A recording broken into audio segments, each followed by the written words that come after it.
We are actually nearing the end of the first Baltic Sea water talks, and I thought we'd take a moment before everyone needs to head down to the ferry to get back to the mainland, to just reflect on some of the things we've done here today, we've heard here today.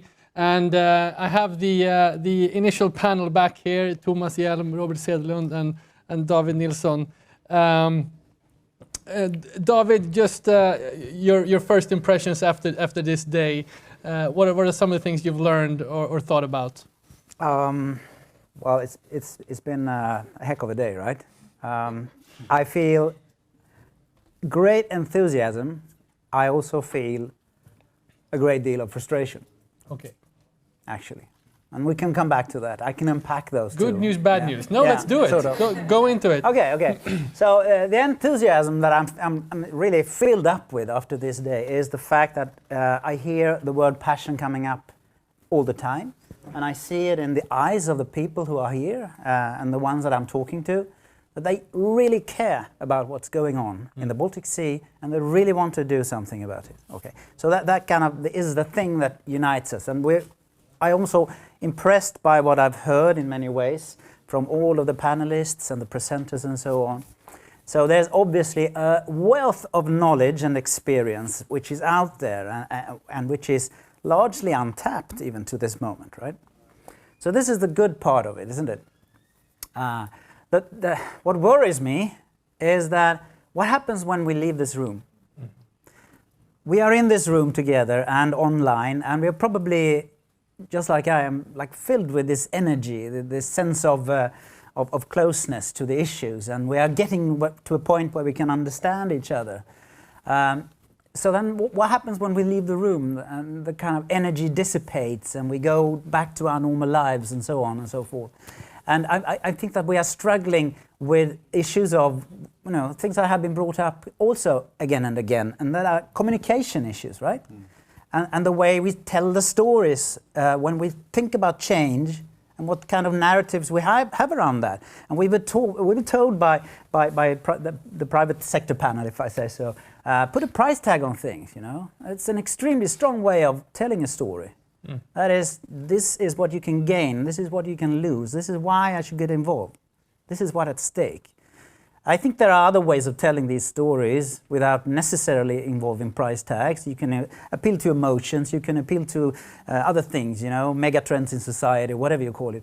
But yes, definitely, we need to think more about how we tell these stories. And we definitely need to have these ways of interacting where we can get together in ways. And yeah, I'm the first person to agree that academia, we're falling way short of establishing those capacities. And someone brought up that, you should have it in the, basically, if you come out as an engineer from KTH, you should know these things. You should know how to approach others. You should have an idea. If you're a PhD student, you should also get courses in how to talk to extra-disciplinary people. I mean, people from other, to make yourself relevant, to listen and to, put things into context and all of that. So there's a bit of homework for us to do, definitely. But I mean, I also feel inspired by having this day. I mean, there's a way to get around that, and that is having these kind of conversations. So it's going to take time, it's going to take money, we have to invest in that, in the process in itself. Good. Maybe we can have that an open question to the audience in a moment. What happens when we close these doors and go our merry ways? Can we gain this energy somehow? Yeah. Robert, a year in the making, the Baltic Sea Water Talks. Has it been what you envisioned it? What's your first impressions? Well, yeah. When we started this idea, we made our dream list of contributors. We made a mind map, or Thomas made a mind map. He's very good at it. So sort of put people's in, like the environment we're in. What are each person going to contribute with? And I feel so happy that the map matches the reality, and it's really about, like, when we talk about wetlands and environmental initiatives, we have a buzzword called connectivity, and if you reach connectivity, then you're really on the right track. And I feel that the mind map we made and the dream team that we wanted to invite came here. And we got connectivity, like the old Nokia tagline, connecting people. It's about connecting initiatives. So I'm happy with that. Wonderful, Yeah. wonderful. Thomas, what are your thoughts? You've now had to show the wetlands to the participants yesterday, and now hearing the many of the projects that you've actually been in contact with before. Now you know, giving their presentations this morning. Yeah, right. First of all, I'm very happy that we have done this. We have, as Robert said, we have been planning this for a year. And together with KTH, I love it. My heart is banking. Really. Thank you, everybody. And yeah, I'm proud to take people down to a guided tour in the wetlands, really, and also open the eyes for many people coming in there. It's an understanding for many people, and I say, okay, we want to do it ourselves, to do things like this. So what we are working with is a kind of playbook, which we are discussing, to help other organizations, other people in other places to do the same thing. Because we have a small organization, we cannot do it around the whole Baltic Sea, but maybe we can learn others to do it. Yeah, we had a question before by a man who isn't here now, but he asked, why only 300 wetlands? yes. So my answer to him and to that question is that, well, 3 to 300, that's nice numbers, but I say that 3 to 300 to, well, as many as is possible. Let's do it, let's make it possible. But I also would like to address to the public sector, because we are entrepreneurs here, environmental entrepreneurs and other entrepreneurs, and we want to move, as Jonas says, we want things to happen, and the clock is ticking, as you said, Louise. So public sector, please make it easier for us, make it more possible, see the glass as half full.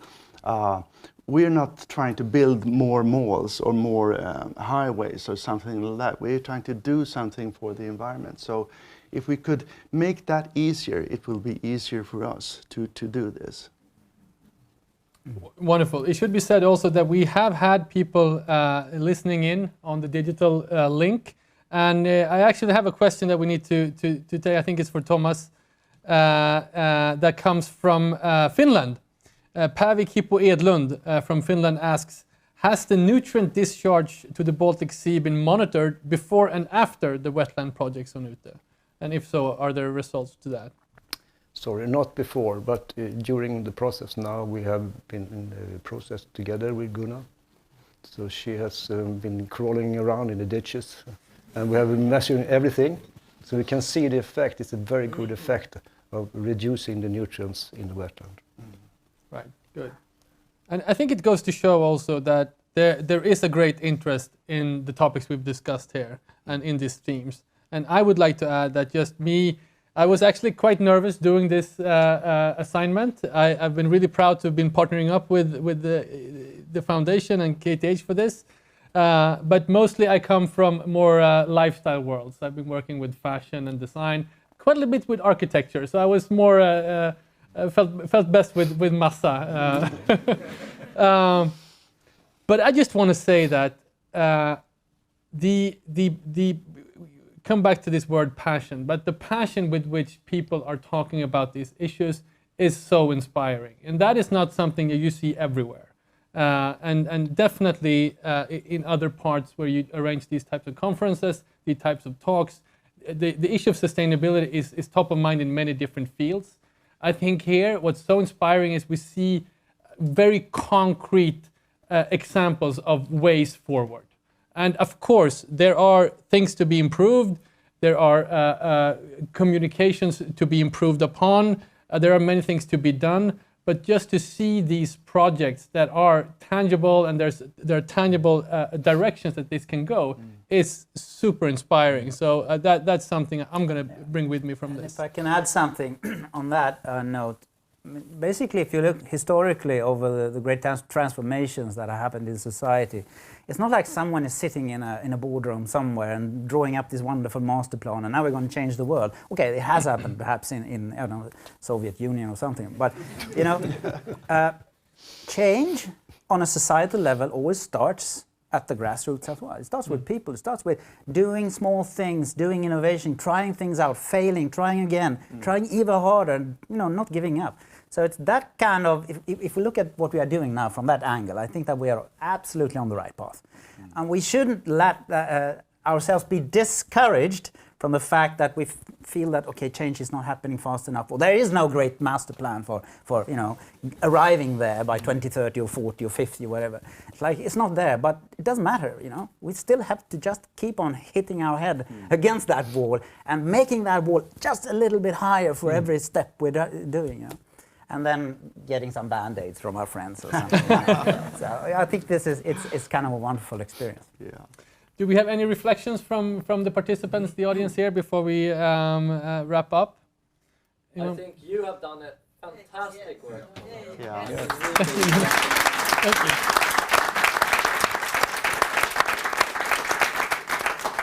Thank you. Thank you. I'm blushing.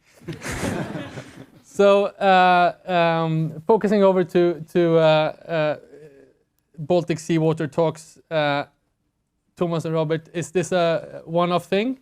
Was this the only one? No, we would very much like to see you all here and many more next year. And that's my idea. I haven't encouraged you, but maybe we should rename it to Baltic Sea Water Walks. It's time to walk the talk. Cool. That's a good thing. But yeah. Or swim run. Or swim. That's not mixed info.